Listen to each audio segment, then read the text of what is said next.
In the magical realm of Baldurs Gate 3, the Sorcerer is like a walking, talking fireworks show with a hint of mystery. Imagine flinging spells like an absolute boss, but imagine instead of waving around a dusty old spellbook, you're harnessing the chaotic energy within you.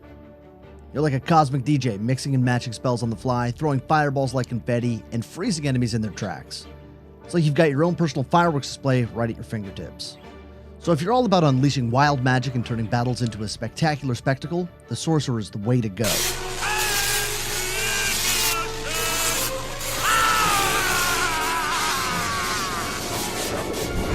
Today we're going to build a gnome sorcerer. Basically because I want to see the biggest booms in the smallest package. That's what she said! We're going to hop right in with the sub-race for our gnome sorceress. She is going to be a rock gnome, giving us dark vision and artificer's lore. If instead of wild magic you wanted to go with draconic bloodline, this basically means that you're a dragon spawn, you're the result of a powerful dragon ancestor, and you will gain skills accordingly. The dragon ancestor that you choose is mostly a flavor thing. That ain't my brand. Huh? I like oatmeal. Within reason. You can be the red dragon. Alternatively, you can be the gold dragon. Both will produce fire, so make sure to take a look at these to see which power you want to have the ability with.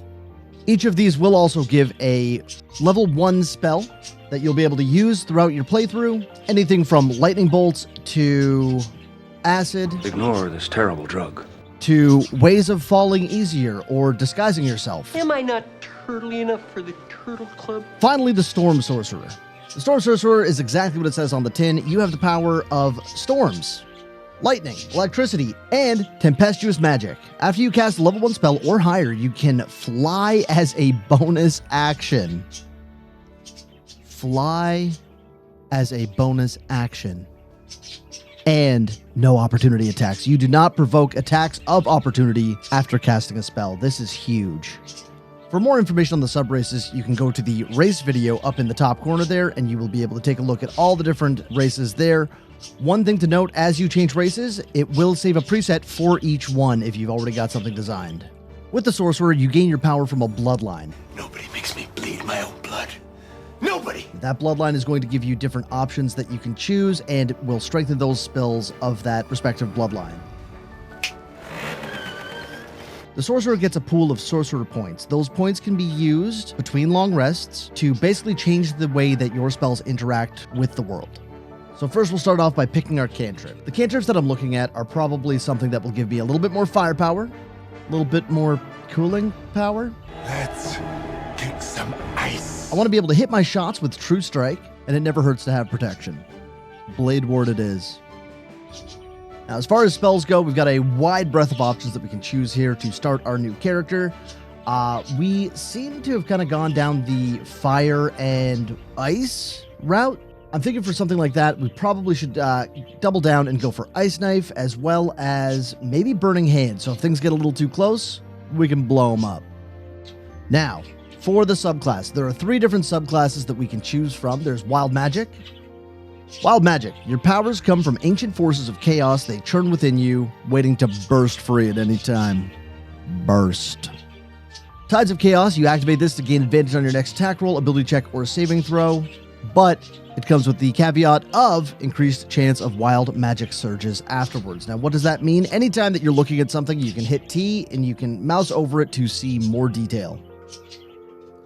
Unruly magic sparks and fizzes through your veins. For sorcerers, each time you cast a spell of level 1 or higher, your magic might surge and trigger a random magical effect. I like the idea of going in, not really being trained in magic, and then kind of just muddling my way through, blowing stuff up along the way.